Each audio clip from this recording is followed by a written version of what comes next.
안녕하세요, 여러분. 어, 오늘 이제 마소콘 2018이 열렸는데요. 제가 개발자와 글쓰기라는 세션에서 블로그에 대한 주제로 발표를 했었습니다. 마소콘 이번 컨셉은 이제 발표자 5명이 10분씩 발표를 하고요. 그리고 나머지 시간에 Q&A 시간을 했었는데 10분짜리 발표였기 때문에 기타 다른 세미나처럼 40분, 1시간 이런 식이 아니었어요. 그러다 보니까 10분, 15분 정도면 충분히 이렇게 유튜브에 올려도 괜찮겠다 싶어서 오늘 발표했던 내용 그대로 이 영상을 찍어서 올리도록 하겠습니다. 자, 오늘 제가 발표한 내용은 개발자 블로그예요. 저는 개인적으로 블로그를 통해서 이전과는 조금은 다른 삶을 살고 있다고 개인적으로 생각을 하고 있어요. 물론 이게 뭐 크게 다른 사람들에 비해서 엄청나게 뭐 대단한 사람이 되었다 이런 거는 아니고요. 단지 이걸 통해서 제가 좀 많이 성장하기도 했었고 그만큼 기회도 많이 얻었었기 때문에 블로그를 좀 많이들 하시면 좋겠다라는 의미로 발표를 진행한다고 보시면 될 것 같아요. 개인적으로 제 소개를 했었고요. 아마 이 유튜브를 보시는 분들 중에 저를 아시는 분도 계시고 모르시는 분도 계실 것 같은데 저는 이제 우한형제들에서 백엔드 개발자로 일을 하고 있고요. 그리고 한국 제프린 사용자 모임, 이제 인텔리제이나 팀시티 아니면은 업소스, 파이참 이런 이제 개발 툴을 만들고 있는 제프린 한국 사용자 모임의 운영진이고요. 그리고 인프런의 인텔리제이 가이드를 올린 강사이기도 합니다. 그리고 이제 개인적으로 하는 활동 중에서는 제 블로그와 그리고 초보 개발자 모임이라는 페이스북 페이지 그리고 주니어 개발자 채용 정보라는 깃허브 저장소를 함께 운영하고 있습니다. 여기에서 오늘 저는 이 블로그에 대해서 한번 이야기해 보려고 합니다. 아마 이 영상을 보시는 분들 중에서 제 블로그 혹시나 검색해 보신 분들이 계실 수도 있어요. 왜냐하면 제가 이제 자바나 스프링 그리고 AWS 인텔리제이 같은 것들만 올리고 있고요. 이 자칭입니다. 제가 이제 뭐 이걸 진짜 전문적으로 하고 있다라고 생각은 하지 않고 대신 그거와 관련된 주제들만 계속 올리고 있습니다. 보통 이제 평일에는 하루 한 2,000명 정도 방문을 해요. 거의 1,900명, 1,800명 정도 방문하고 주말에는 생각보다 많이도 안 찾아오세요. 한 600명, 700명 정도 방문을 하고 있습니다. 여기서 이제 중요한 게 왜 블로그를 하냐는 거죠. 계기는 간단해요. 사실 제가 이제 자바 스프링 쪽을 개발하다 보니까 구글에서 검색을 많이 하는데 그럴 때마다 사실 아웃사이더님과 건남님 위키가 항상 검색이 됐어요. 그래서 이분들처럼 되고 싶다라는 생각을 계속 하고 있었는데 개발을 그렇게 빨리 시작하지 않았던 제 입장에서는 이분들처럼 빨리 될 수 있는 방법은 없을 것 같고 그래서 그냥 똑같이 블로그를 시작하자. 그게 얼마나 오래 걸릴지 모르겠지만 어쨌든 블로그를 시작을 해야지만 뭐 그래도 이분들처럼 따라가지 않을까 그런 생각이었어요. 그래서 뭐 연예인이 되고 싶은 건 당연히 좀 그런 외적 동기가 저한테 있었습니다. 내적 동기라고 해서 뭐 우리나라의 뭐 개발 환경을 개선하겠다 아니면은 정보의 불평등을 개선하겠다 뭐 그런 건 없었고요. 그냥 이분들처럼 연예인 개발자가 되고 싶었습니다. 그래서 시작을 했죠. 시작을 하면서 제일 처음 생각했던 게 남들과는 다른 나만의 블로그를 만드는 거였어요. 예를 들면 티스토리 무료 스킨을 여러분 보셨는지 모르겠는데 티스토리 무료 스킨은 너무나 UI가 비슷비슷한 게 많아졌어요. 물론 지금은 좀 많이 개선됐는데 대부분의 스킨들이 좀 비슷해서 이 스킨 그대로 쓰면은 나만의 어떤 아이덴티티를 못 가진다고 생각을 했었거든요. 그래서 나만의 테마를 만들자라고 생각을 했었는데 제가 HTML, CSS를 너무 못해서 그건 힘들고 그냥 사자라는 생각을 했었습니다. 티스토리 스킨 판매자 중에서는 토끼님이라고 계세요. 토끼님이 티스토리 전문 스킨 판매자인데 굉장히 좋은 스킨들이 많더라고요. 그래서 저는 이 스킨들 중에 하나를 선택을 했고요. 그리고 구매를 해서 이렇게 적용을 했습니다. 그래서 요 테마를 쓰고 있는 데가 거의 개발자들 중에는 거의 없던 것 같더라고요. 그래서 요 스킨을 보시면 아마 저를 떠올릴 수 있을 것 같아요. 그리고 이제 댓글 시스템을 교체를 했죠.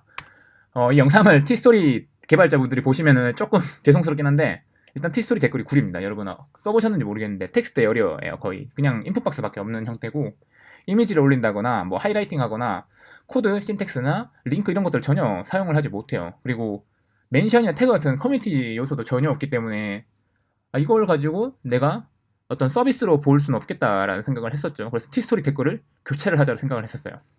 여러 가지 서비스가 있었는데 댓글 시스템 중에서는 그중에 저는 유터런스라는 댓글 시스템을 사용하기로 했어요. 이게 뭐냐면 깃허브에 이슈 댓글 시스템을 그대로 가져올 수 있는 거예요. JS 파일만 등록하면 깃허브에 이슈를 남기면서 그 깃허브 이슈 댓글과 똑같이 사용할 수 있게 되는 거죠. 근데 여기서 제일 중요한 게 댓글 시스템 교체는 쉽지만 기존에 있던 댓글들을 어떻게 가져와야 되는지가 좀 고민이었죠. 왜냐면은 기존에도 댓글들이 한 100개 정도 있었는데 이것들을 어떻게 옮겨야 되잖아요. 안 옮기면은 그게 어쨌든 요 댓글에서 뭐가 궁금했었는지, 이 사람들이 이걸 봤던 분들은 뭐가 궁금했는지, 아니면 그 외에 추가적인 정보들은 또 뭐가 있는지, 이런 것들을 다 댓글이 있었는데 그걸 다 포기해야 되니까 그건 좀 힘드니까, 댓글들을 어쩔 수 없다, 마이그레이션 하기로 생각을 했습니다. 마이그레이션 그냥 해야죠. 뭐 어떡해요. 우리가 서비스 새로 오픈할 때도, 혹은 개선하는 서비스 낼 때도 마이그레이션 항상 하잖아요. 그래서 저도 똑같이 내 블로그에 있는 댓글도 마이그레이션 하기로 결정을 했습니다. 그래서 티스토리에는 댓글 API가 있는데, 그걸 이용해서 그 티스토리 댓글 API와 제가 이제 스크립트 작업은 보통 노드.js를 사용하는데, 노드.js로 모든 댓글을 리터런스 댓글로 마이그레이션을 했습니다. 여기 보시면은 작성자 박수영으로 되어 있는데 위에 아이디는 제 아이디거든요. 이게 왜 그러냐면은 작성하신 분의 GitHub 아이디를 모르기 때문에 일단 제 아이디로 댓글을 그대로 다 옮기기만 하고, 작성자가 누구였는지 그것만 조금 맨 최상단에 올려놓도록 만들었던 거예요. 그래서 이렇게 해서 모든 댓글들을 다 마이그레이션을 했죠. 이렇게 저만의 이제 블로그 시스템을 만들었는데, 꾸준히 할 수 있는 방법이 필요한 거죠. 왜냐면은 뭐 한 달에 글을 한 3, 4개만 올려봐야 1년에 40개밖에 안 돼요, 사실. 근데 지금 저는 블로그에 글이 한 240개 정도 있거든요. 그러면은 블로그를 운영한 지 한 3년 조금 안 됐기 때문에 1년에 한 70개, 80개 정도 쓰는 거겠죠. 왜 이렇게 꾸준히 썼냐면, 저는 이제 앞에서도 말씀드렸던 것처럼 아웃사이더님이나 아니면 송건남님 같이 일찍 시작한 케이스가 아니기 때문이에요. 저는 이제 개발 시작한 지 얼마 안 됐는데 그분들처럼 되고 싶으면 더 많은 글을 써야 되겠죠. 그래서 꾸준히 할 수 있는 방법을 찾아봤는데, 그 첫 번째가 바로 1일 커밋이에요. 1일 커밋은 아마 많은 분들이 아실 거예요. 매일매일 커밋하는 거예요. 저는 이제 2016년도부터 1일 커밋을 시작했고, 듬성듬성 이렇게 비어있는 거는 1일 커밋 하다가 그 날짜 커밋을 못 해가지고 듬성듬성 비다가 11월부터 본격적으로 다시 하루도 빠지지 않고 커밋을 하기 시작했어요. 그리고 2년 2개월 동안 한 번도 커밋을 빠진 적이 없어요. 이거는 이제 회사 계정은 아니고요, 개인 계정이에요. 왜냐하면 회사 계정이 있으면은 회사에서 커밋한 것까지 포함이 되니까 그건 제 개인 활동이라 보기 힘들잖아요. 그래서 개인 계정에 있는 커밋, 개인 계정으로 따로 항상 커밋을 했었어요. 매일 아침에 한 7시 반, 8시에 출근을 해서 1시간에서 1시간 반 정도 항상 코딩을 하고 있습니다. 그리고 이제 마크다운으로 포스팅하는 방법을 만들었어요. 이게 왜 그러냐면, 티스토리 에디터가 일단 너무 구리고요. 두 번째가 제가 개발의 생산성을 높이는 방법이 있죠. 인텔리제이 단축키를 외우고, 인텔리제이 기능을 외우고, 그리고 이제 마크다운에 있는 문법을 외우고. 왜냐면 마크다운으로 문서를 많이 만드니까요. 이렇게 개발 생산성을 높이는 것과 블로그 글의 생산성을 높이는 건 서로 다른 이야기더라고요. 왜냐면 티스토리 에디터가 일단은 인텔리제이 같은 에디터가 아니고, 그리고 단축키도 없고, 이미지나 스타일이 필요할 때마다 계속 이제 마우스를 써야 되죠. 마우스 몇 번씩 클릭해야지 이미지를 한번 올릴 수 있잖아요. 마지막에 또 인터넷이 안 되면 작성할 수가 없어요. 이게 제일 크죠. 왜냐면은 모든 카페가 다 인터넷이 될 수는 없으니까요. 그러다 보니까 티스토리 에디터는 너무 구리고 생산성은 계속 떨어진다는 생각을 하게 됐고요. 그래서 막 고민하다가 노드.js로 티스토리 블로그에 글을 올릴 수 있는 스크립트를 만들었어요. 마크다운을 만들면 그 마크다운에 포함된 이미지까지 포함해서 전부를 다 HTML로 전환하고, 그걸 티스토리에 업로드를 해주는 이제 스크립트예요. 노드.js 스크립트고요. 여기 한번 기회가 되시면 꼭 스타를 한번 해주셨으면 좋겠습니다.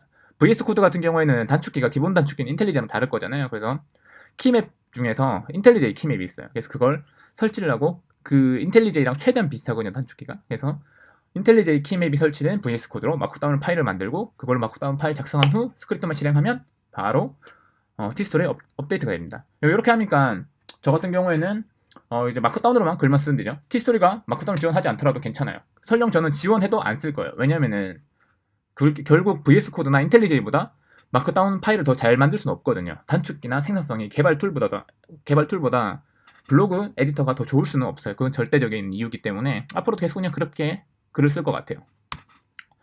이렇게 이제 나만의 블로그를 만들고 꾸준히 할 수 있는 방법을 찾은 뒤에 그 결과가 중요하겠죠. 그래서 블로그 하면 뭐 좋아? 라는 결과가 필요하잖아요. 결과는 인터넷뿐만 아니라 아마 이제 자바 스프링 JPA를 쓰고 있는 사람들, 개발자분들은 다 아시는 굉장히 유명한 개발자분이 계세요. 그분이 갑자기 2016년도에 저한테 이제 페이스북 메시지를 주시더라고요. 너무 유명한 분이셔서 저 같은 경우는 사실 아니 이런 연예인 개발자분이 내 블로그를 봐주시네라는 굉장히 감격스러운 마음으로 답장을 드렸는데요. 그분이 이제 이렇게 개발자 채용을 하고 있기 때문에 한번 지원해보는 게 어떻겠냐라는 추천을 해주셨던 거죠. 저는 이분의 발표를 항상 멀리서 보고 있었고, 정말 팬의 마음으로 이제 항상 세미나를 갔었는데, 그런 분이 저한테 직접 같이 일해보지 않겠냐라는 그 메시지를 준다는 거 너무나 영광스러운 일이잖아요. 뭐 안 그래도 그 회사에 대해서 우한 형제들에 대한 이미지가 굉장히 좋았고 유명하시고 잘하시는 분들이 계속 이제 합류하시는 걸 보고 나도 거기에서 일해보고 싶다는 생각을 하고 있던 그때 딱 연락이 주신 거죠. 그래서 저는 이분과 함께 이분의 제안으로 지원을 하고 그리고 초스피드로 합격을 했어요. 거의 2달 안 걸렸죠. 엄청 빨리 끝났어요. 그러면서 현재 한 2년 넘게 2년 가까이 12월 26일이 제 입사일이거든요. 한 2년 가까이 현재 일을 하고 있는 거죠. 이거 외에도 사실 블로그 글을 한 3년간 꾸준히 쓰고 나니까 여러 가지 이제 세미나에서 발표도 하고요. 뭐 한국 커뮤니티 데이나 젯브레인 데이 같이 아주 큰 행사에서 발표를 하고 인프런에 인텔리자에 강의도 올리고 마이크로소프트에 오늘 마소콘을 진행했던 마소에서 394호에 제 글을 기재하게 됐어요. 그리고 오키에서 주최하는 세미나는 항상 제가 무료라고 얘기하면 좀 애매한데 이거 좀 타이틀은 좀 자극적으로 쓰려고 이렇게 쓴 건데 대표님 오키 대표님 노상범 대표님께서 항상 세미나를 개최하시면 저한테 먼저 공짜로 참가할 수 있게 참가권을 주세요. 그래서 저는 이제 오키 세미나는 대부분 그냥 무료로 그리고 선착순이나 이런 것도 관계없이 항상 갈 수 있게 되었습니다. 그리고 자바 관련 세미나를 할 때 사람들이 조금씩 알아봐 주시더라고요. 물론 제가 처음에 연예인이 되고 싶다라고 했던 것들의 목표가 한 일부분 한 30% 정도는 달성하지 않았을까 저 혼자서 추측하고 있습니다. 하여튼 뭐 블로그하고 너무 잘 풀린 거죠. 제가 어떤 비전공자의 개발도 좀 늦게 시작했어요. 4학년 1학기 때 전공 바꾸면서 국비학원에서 시작을 했던 제가 좋은 회사에서 좋은 사람들과 함께 일을 하고 큰 세미나에서 발표도 하고 뭐 강의도 올릴 수 있고 전문 잡지에 글도 쓰고 이런 모든 게 풀린 것들이 사실은 블로그를 통해서 풀리게 된 거죠.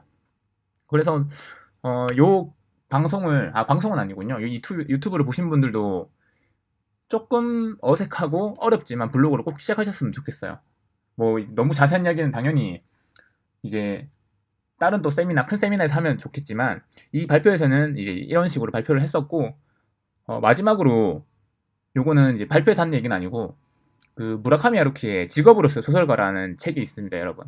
블로그나 혹은 컨텐츠를 만드시는 분들은 그 책을 보시면서 좀 도움을 많이 받으셨으면 좋겠어요. 저는 개인적으로 좀 나태해지거나 하기 싫을 때 그 책 보면서 그냥 다시 또 글을 쓰고 코딩하고 그렇게 하고 있거든요. 그래서 요 방송 보신 분들도 재밌게 코딩하고 글 쓰셨으면 좋겠습니다. 감사합니다.